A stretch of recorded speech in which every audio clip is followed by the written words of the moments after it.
Chapter 10. I awoke, choking down sobs as extremely heavy music poured into the atmosphere around me, the woman's vocals filled with anger. The only light in the room was still the weak one above me, and I wasn't in the room alone.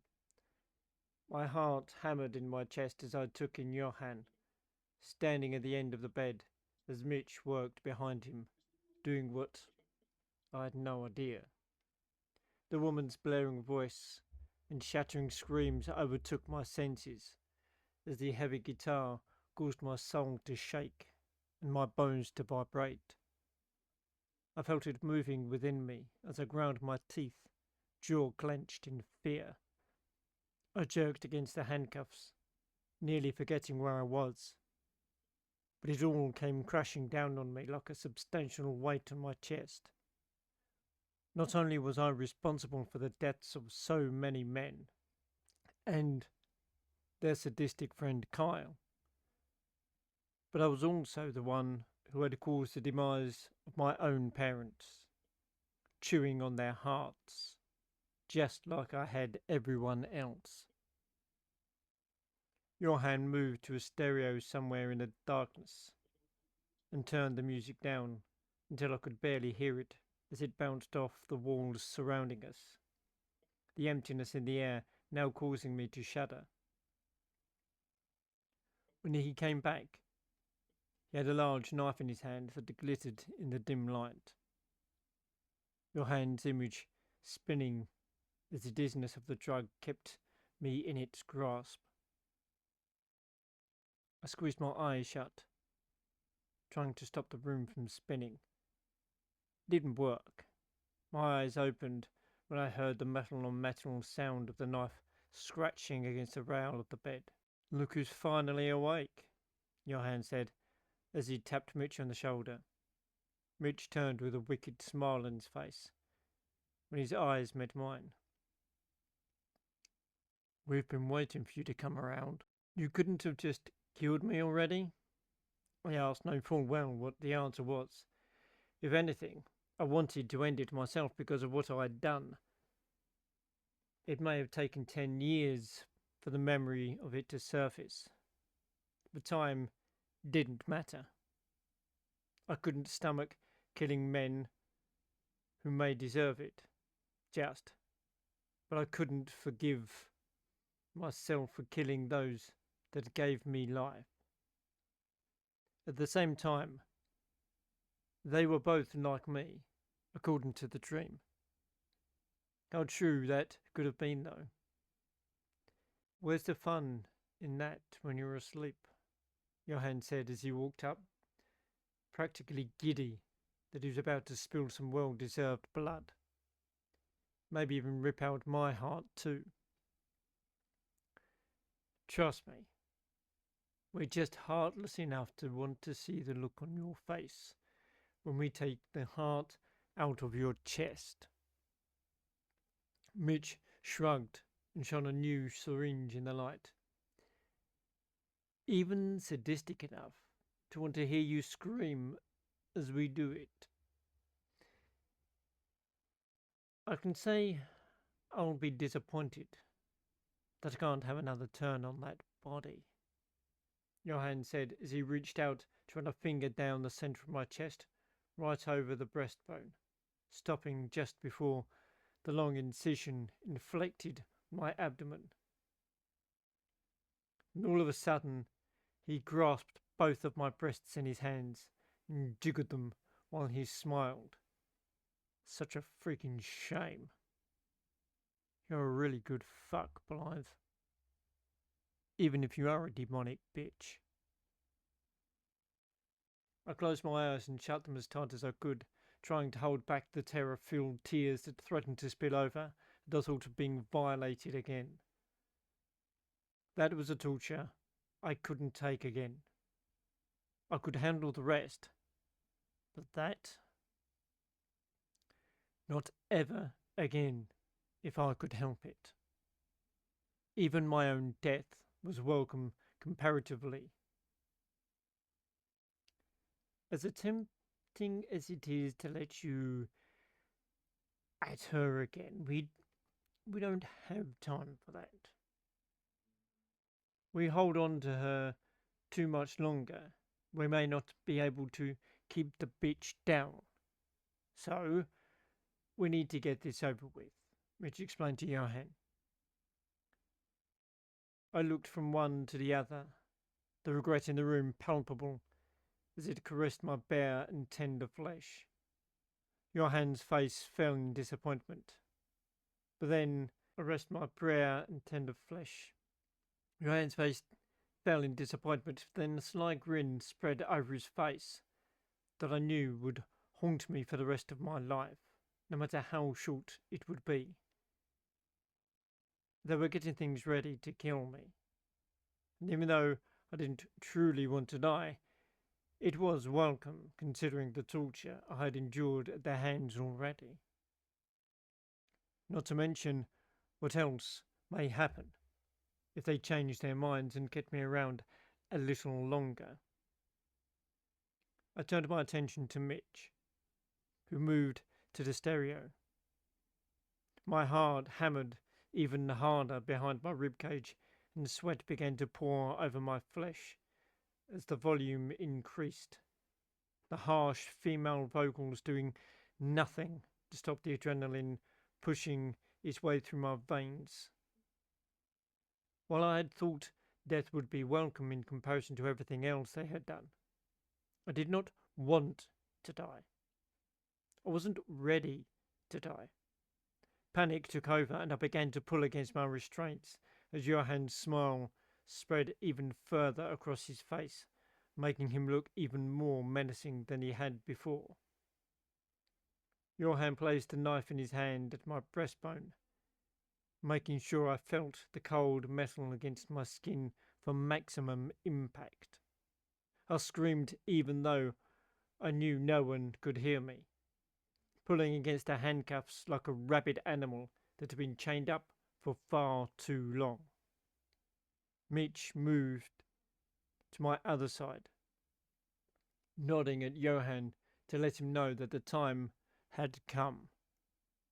Johann raised the knife above his head in both hands, and that was when I felt a damn break inside me.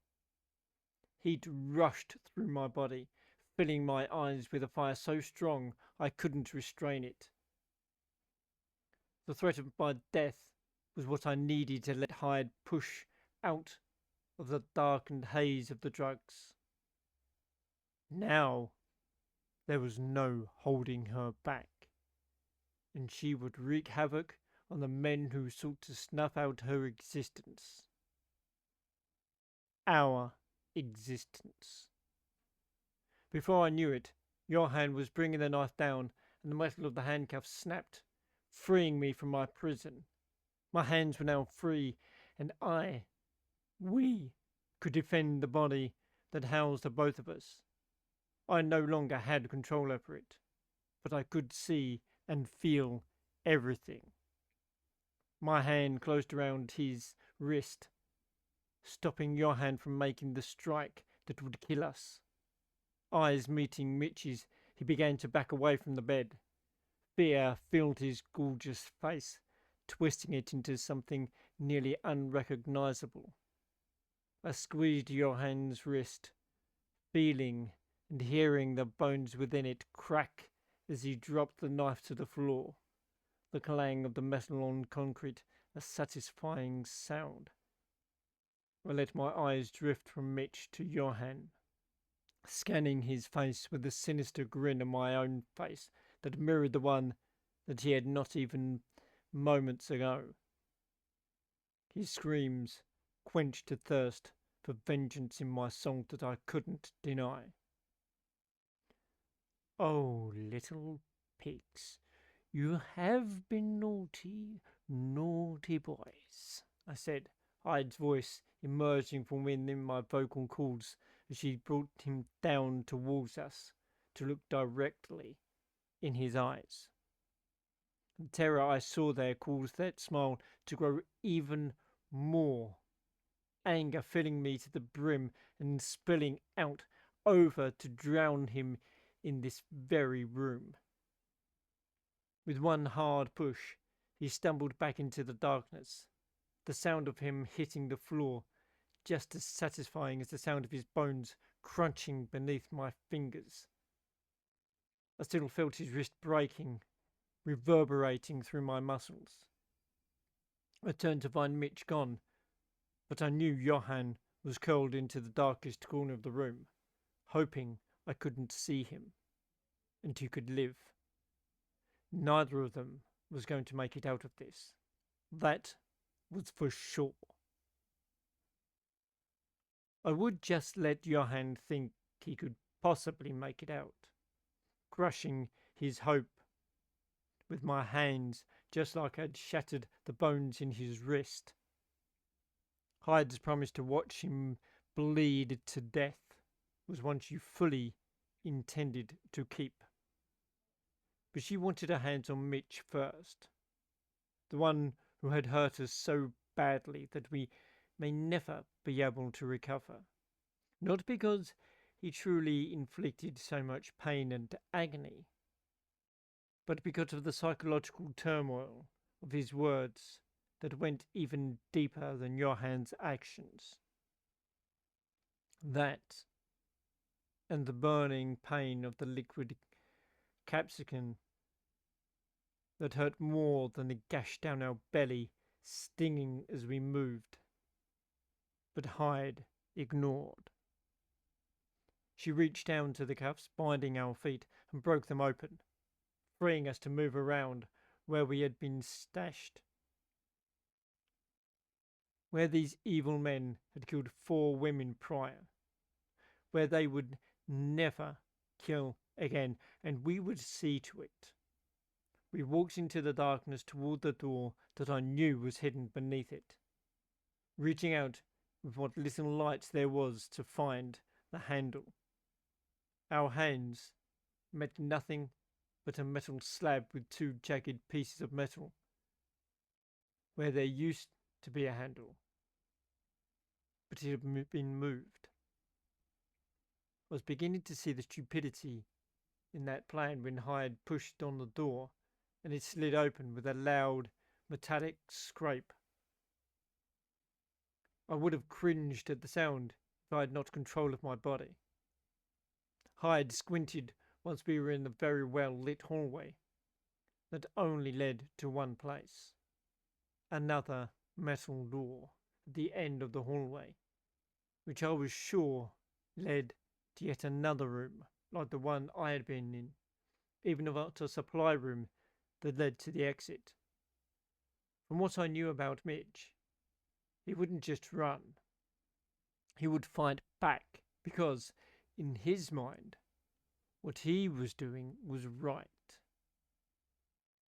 He was ridding the world of an evil that shouldn't exist. He may have been right, but like those like me had the same right to live, the same urge to protect what was ours, the same instincts to survive. Hyde walked to that door, the floor cold on our bare feet and the chill in the air causing us to break out in goosebumps.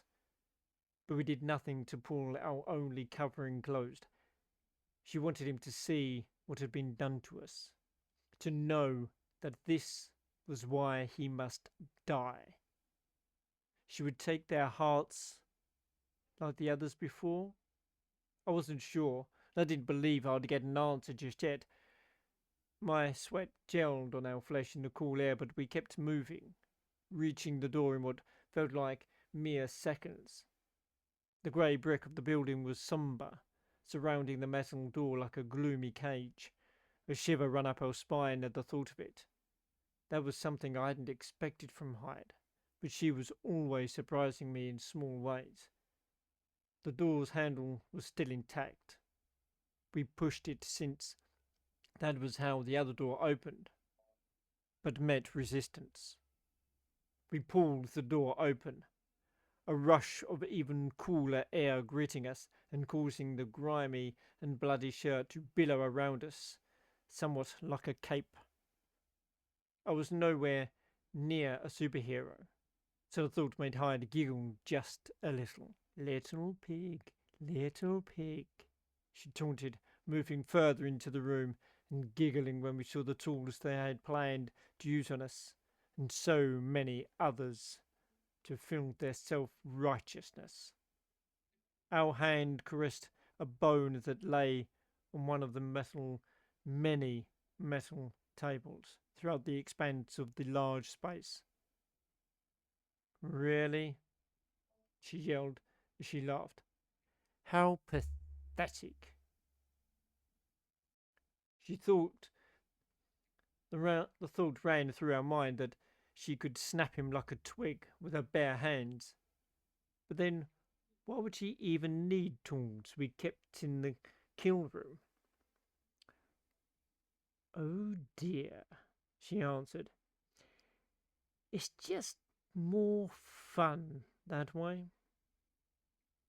We looked around the room, trying to ignore the menagerie of tools that lined the walls and tabletops, but not succeeding. There were ball peen hammers lying at different types of saws, as well as large numbers of implements used to dismember a body, as well as so many others to enact their torturous plans, including vials of liquid capsicum and liquid X. It was enough liquid X to put down quite a few horses, possibly even an entire ranch of them. How did they even get that much of the stuff? Then Hyde gripped the edge of one of the tables and flipped it over, sending tools flying and skidding across the floor. Rage filled my mind, my veins burning with it as my blood boiled. Our blood. The blood that was drying in an uncomfortable crust on the shirt that covered our back, causing a small itch that I ignored. Oh, Mitch, she called out snidely. Mitchy, you can't hide forever. Not from me. She glided across the floor and turned at the sound of the thick soles of hiking boots moving across the concrete, spying a shadow moving across the far wall. He thought he could be sneaky, but nothing escaped Hyde. There was a loud explosion and a burning pain exploded in our upper arm. We turned down to look at damage. We had been grazed by a bullet, and the both of us were genuinely surprised. A gun didn't seem like something that would be in this torturing mastermind's arsenal, but alas, I was looking down at my arm with a bullet graze, and fuck, did it hurt. Hyde managed not to pay any mind to the injury at all. She was more interested in finding Mitch than killing Johann. Where the fuck are you, you little dickless bitch? She hollered, scanning the room for another sign of Mitch's existence in the space. He was there, but damn was he good at hiding like a snivelling coward. I thought you were some kind of badass. Why are you hiding from a snivelling, defenseless woman? And using a gun? She made a Diskin sound like she was holding a disobedient child. Another gunshot went off, but Hyde turned her head, turning out of its trajectory just in time for it to whiz past our cheek and slam into the wall behind us. And here I thought you were a man. At least your hand didn't run. We moved to the middle of the large room and flipped another table, knowing full well he wasn't hiding underneath any of them. This was a scare tactic. This would bring him out whether he wanted to face the music or not.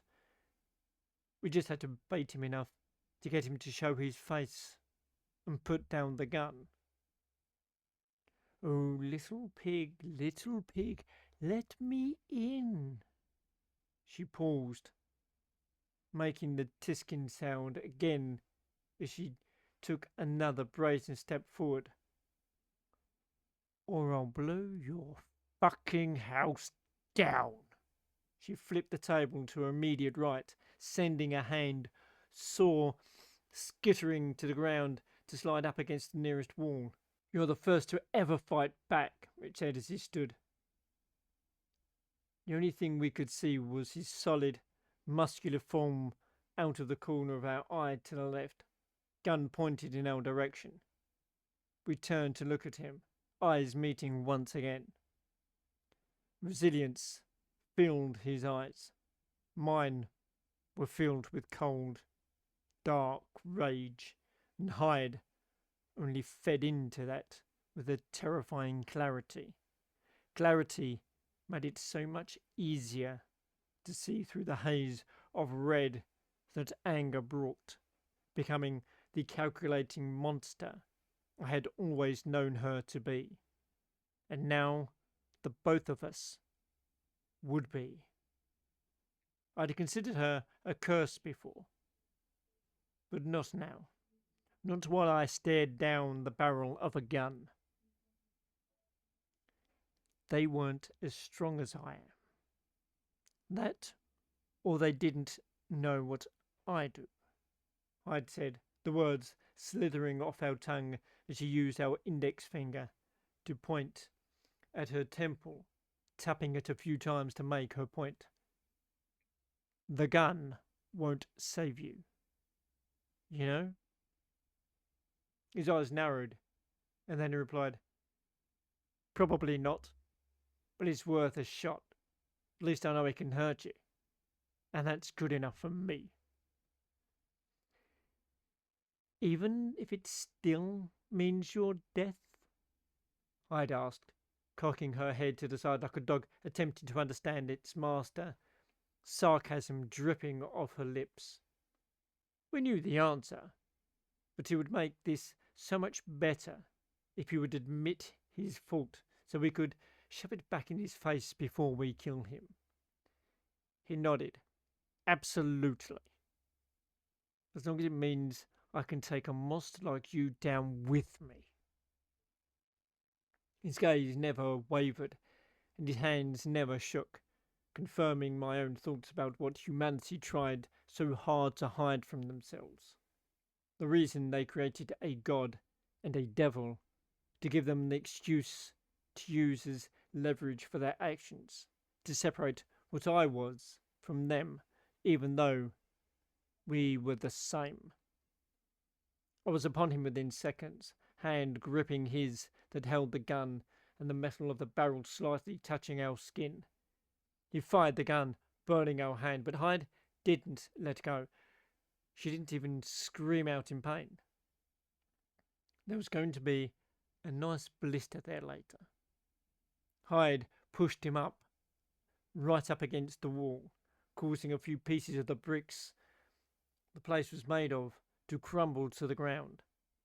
This seemed to finally register in his mind that we were a lot stronger than he gave us credit for. Drop the fucking gun, she said through gritted teeth. When he didn't let it go, she gave his wrist a squeeze, digging our nails into his flesh. Drop it, she snarled and gritted teeth with her words. He cried out and dropped the gun, the sound of it hitting the floor just as pathetic as the man who had been holding it. We looked deep into his eyes, feeding on the fear that flowed out of them, taking in as much as we could until the rage was so strong inside of us that we could no longer hold it back. I'm not the only monster in this place, Mitch. You hide your justifications and your excuses. You even created a devil that you could point the finger to blame for the darkness that's inside yourself, using it as a scapegoat when you get caught being what you are. You can't hide anymore. Not from me. With one swift punch, she pushed her arm into his chest cavity from right below his ribs, where she could easily penetrate it, gripping his slimy, bloody heart in our hands. His eyes widened, and a pained grasp escaped from between his lips, a small rivulet of blood running down his lips with it. She leaned into him, putting our lips right next to his ear to whisper, "Now I see you, little pig, and you're just as sick as the big, bad wolf kicking in your door. The only difference between you and me, between you and it, the wolf doesn't ignore what it is. It embraces it." She gripped his heart even tighter and pulled down with a jerk, ripping his still beating heart out of his chest cavity and lifting it into his line of sight so we could see it in a few moments. It would still be alive. "I believe you wanted to show me my own after removing it from my chest, didn't you?" "Well," she paused, looking down from the warm heart in her hand and back up into his wide, fading eyes. "Here's yours. Now I've got to take care of your twisted little friend." She looked at the heart in her hand and smirked, throwing it over our shoulder to land and roll on the ground with a wet plop. "Not even worth it." Hyde loosened our grip and let him fall to the ground at our feet, slumped against the wall with his head lolled to the side, his eyes wide open, the expression filled with terror still plain on his face and his jaw slack. We took a step back from Mitch's body, turning only our head toward the metal door that separated us from the spot where Johann had planted himself in the torture chamber. I was also certain that he had not moved from the spot, petrified at the sight of what he had only heard about and not seen. He would learn soon enough. We walked to the door, quickly closing the distance between the hallway beyond it and a door that led to the room where I had nearly lost my life. I would have it if it weren't for Hyde's words, pushing me to find the only way to save us both from the fate these two horrible men had planned for me. For us. That was something I was still getting used to. I froze in front of the door, not wanting to see this room again and halting Hyde's progress. She sighed, with our hand nearly touching the metal, irritation and a tiny bit of understanding in that sound. "I don't know if I can go in there," I said, hearing my own voice again, while speaking to Hyde as if that would matter to her at all. I felt her fingers flex and roll. Hyde was becoming impatient, but didn't want to push me. I did want Johann dead, but the sight of the room itself may be enough to stop me in my tracks once I made it across the threshold. "The man who hurt you and raped you is just beyond this door. Are you saying that the strain of the events that happened in this room will stop you from doing what needs to be done? Well, will stop me?" Her voice cracked as she said the words She could honestly feel my psychological pain as her own. Will you let it stop us, Blythe? Can you let him go unpunished? I shook our head this time. She was letting me have my moment to truly think about what I wanted. But why? We both had control of this body at this point in time, each one letting the other take the small actions and say the words that needed to be said. I don't know what I want. I wanted to before, but what? Hyde was trying not to yell, but she clearly failed in that. She was attempting compassion where normally there wouldn't be any. If we let him live, he could do this to someone else. There is no but. There is only action. Hyde gripped the metal, and I let her. There was no urge to stop her then. Not when she put it that way. I'd wanted to kill him before, and had nearly let my own fears in that darkened room stop me from slaughtering a madman who did what he wanted when he wanted, without Mitch to hold him back. What would he do? Who would he hurt? Who would he rape? Who would he kill? Plus, I'd never broke a promise. So, who was I to make her start? I let my shoulders sag and felt my lips curl and curve up into a smile. That a girl, Hyde, said out loud, the pride sounding in her voice as she said her words. That a girl. Hyde opened the door, and I let her, but I didn't stop my palms from becoming slick with sweat, and panic began to set in. My heart pounded against my ribcage, and my breathing came in fast, short gulps of air.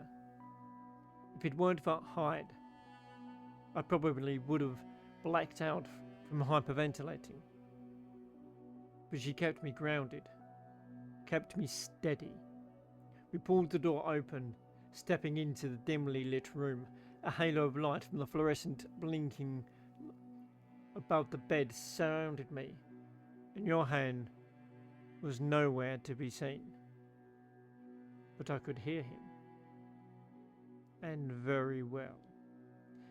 The shadow of the bed's lumpy mattress hid him in pure black shadows as he hid beneath the bed like a scared child hiding from an intruder. His breathing was heavy, and I could hear his harsh breaths causing the dust and dirt on the floor to blow across the concrete surface, making a small cloud of it that I could barely see in the light. We took a few steps toward the bed, knowing he wouldn't strike out to reach my position enough to harm me and give himself away. Now, that would just be dumb. Not that I could give him brownie points for intelligence.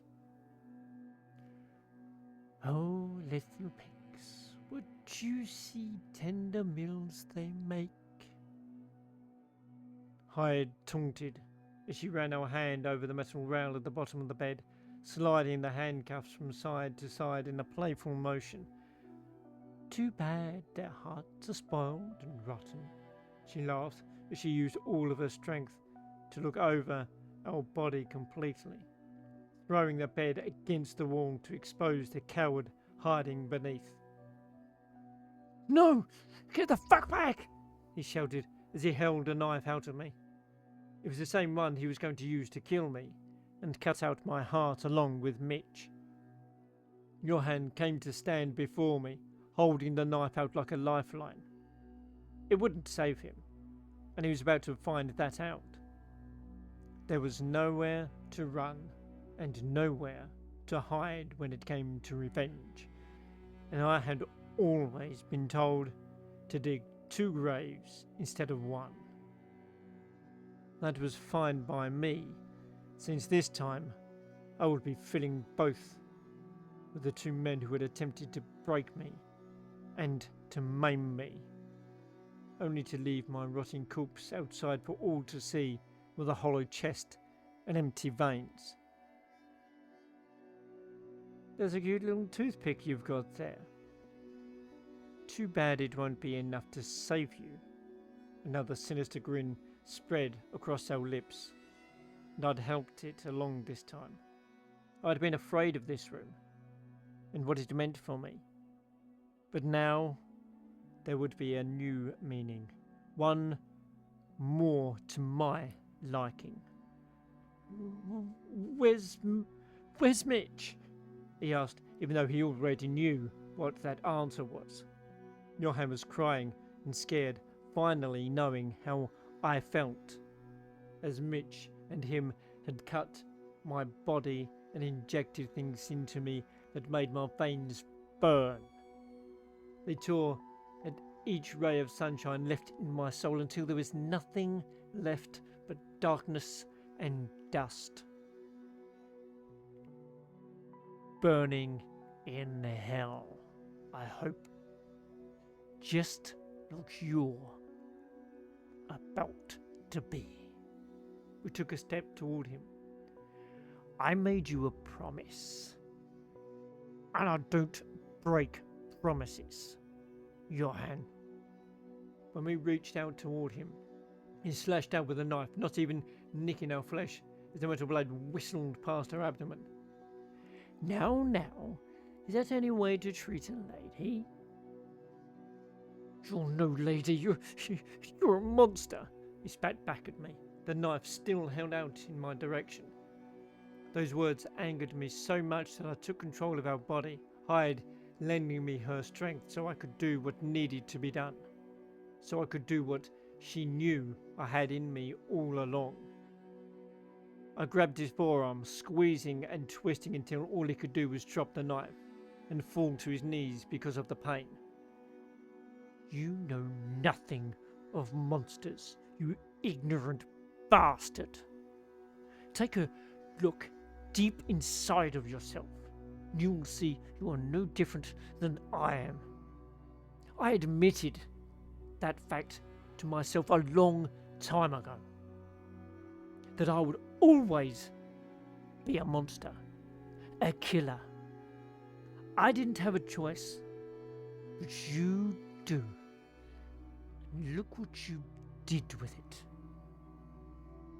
I squeezed harder.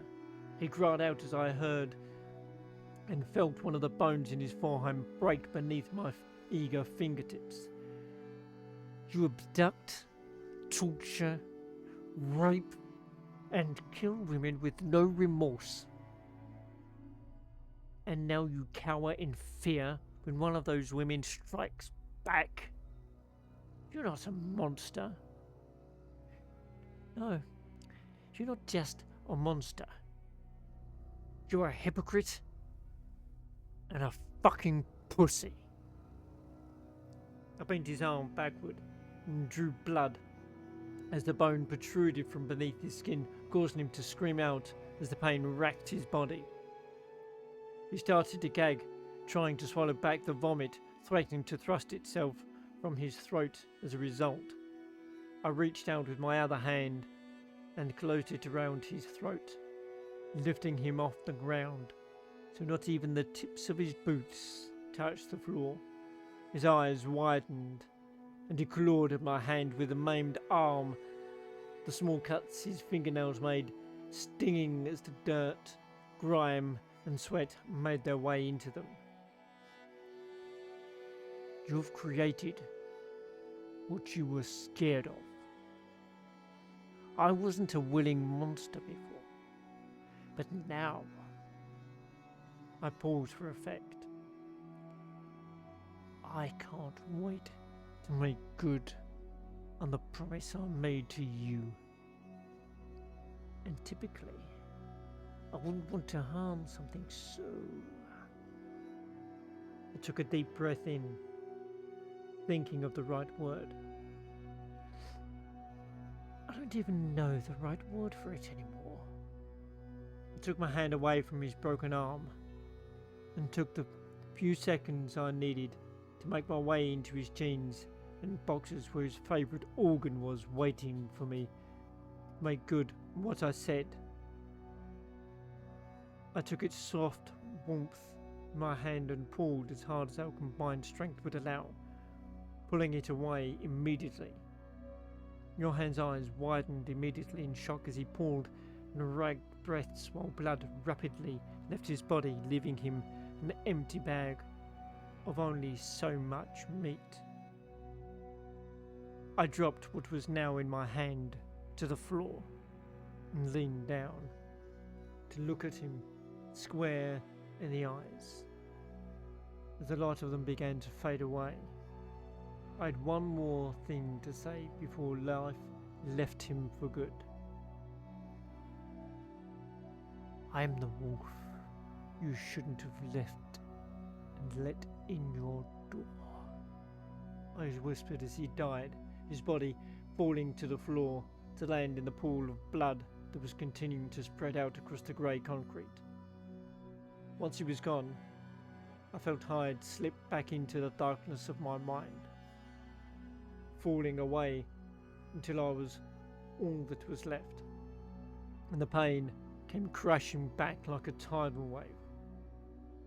The room swam, tilting like I was on a boat being rocked by the violent ocean. Black splotches started to spread over my vision. Before I had a chance to stop it, I blacked out, and all I could see was the obscurity of the monster I had been turned into.